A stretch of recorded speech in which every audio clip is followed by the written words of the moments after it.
ഇടുക്കി തൊടുപുഴയിൽ ഗാർഹിക പാചകവാതക സിലിണ്ടറുകൾ ദുരുപയോഗം ചെയ്യുന്നവർക്കെതിരെ കർശന നടപടിക്കൊരുങ്ങി അധികൃതർ. വരും ദിവസങ്ങളിൽ താലൂക്ക് അടിസ്ഥാനത്തിൽ കർശന പരിശോധന നടത്തുമെന്ന് സപ്ലൈ ഓഫീസർ പറഞ്ഞു. പൊതുവിതരണം, പോലീസ്, റവന്യൂ എന്നീ വകുപ്പുകളുടെ സംയുക്ത സ്ക്വാഡ് രൂപവൽക്കരിച്ച് താലൂക്ക് തലത്തിൽ ക്രമക്കേട് കണ്ടെത്തി നടപടി സ്വീകരിക്കണമെന്ന് ജില്ലാ കളക്ടർ ഉത്തരവിട്ടിട്ടുണ്ട്. സംയുക്ത സ്ക്വാഡ് പരിശോധന നടത്തി ഗാർഹിക പാചകവാതക സിലിണ്ടർ ദുരുപയോഗം ചെയ്യുന്നവർക്കെതിരെ വരും ദിവസങ്ങളിൽ നിയമ നടപടി സ്വീകരിക്കുമെന്ന് ജില്ലാ സപ്ലൈ ഓഫീസർ അറിയിച്ചു.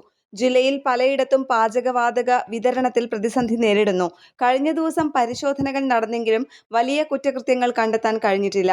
മുൻകൂട്ടി ബുക്ക് ചെയ്ത് 45 ദിവസത്തിനധികം പിന്നിട്ടിട്ടും സിലിണ്ടറുകൾ ലഭിക്കുന്നില്ലെന്നാണ് ഉപഭോക്താക്കളുടെ ആക്ഷേപം. ഡിജിറ്റൽ സംവിധാനങ്ങൾ വഴി കൃത്യമായി ബുക്കിംഗും തുകയും സ്വീകരിക്കുന്ന ഏജൻസികൾ വിതരണത്തിന്റെ കാര്യത്തിൽ കടുത്ത അനാസ്ഥയാണ് കാണിക്കുന്നതെന്ന് ഇവർ കുറ്റപ്പെടുത്തുന്നു. ജില്ലയിൽ ഹൈറേഞ്ച്, ലോ റേഞ്ച് മേഖലകളിലെല്ലാം ഈ പ്രശ്നം നിലനിൽക്കുന്നുണ്ട്. 45 ദിവസം കഴിഞ്ഞ് പാചകവാതകം നൽകുമെന്ന മുൻകൂർ അറിയിപ്പ് പോലും പലയിടത്തും പാലിക്കപ്പെടുന്നില്ല. നഗരപ്രദേശങ്ങളിൽ വിതരണം താരതമ്യേന സുഗമമായി നടക്കുമ്പോഴാണ് ഗ്രാമീണ മേഖലകളോട് ഈ അവഗണനയെന്ന് ആക്ഷേപമുണ്ട്.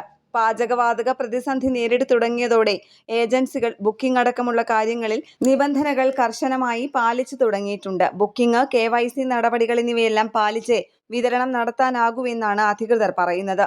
എന്നാൽ ഹൈറേഞ്ച് മേഖലകളെ സംബന്ധിച്ച് ഇത് പലപ്പോഴും പ്രായോഗികമല്ല. ഫോണിലേക്കുള്ള മെസ്സേജുകളൊന്നും കൃത്യമായി വരാത്തതും ഉപഭോക്താക്കൾ ചോദ്യം ചെയ്യുന്നു. ജില്ലയിലെ ഭൂപ്രകൃതിയുടെ പ്രത്യേകതയും പാചകവാതക വിതരണ പ്രതിസന്ധി രൂക്ഷമാക്കുകയാണ്. ഇത് പരിഹരിക്കാൻ പഞ്ചായത്ത് പ്രസിഡന്റുമായി ജില്ലാ സപ്ലൈ ഓഫീസർമാർ ബന്ധപ്പെട്ട് ഇതുമായി ബന്ധപ്പെട്ട കാര്യങ്ങളിൽ ഉപഭോക്താക്കളെ ബോധ്യപ്പെടുത്തി സുതാര്യത ഉറപ്പാക്കാൻ നിർദ്ദേശം നൽകി. ഇതുകൂടാതെ സ്റ്റോറുകൾ വഴി പാചകവാതക വിതരണം പൂർവ്വസ്ഥിതിയിലാക്കാൻ കഴിയുമോ എന്നും പരിശോധിച്ചു വരികയാണെന്നും സപ്ലൈ ഓഫീസർ പറഞ്ഞു. ന്യൂസ് ഡെസ്ക്, കേരള പ്രണാമം.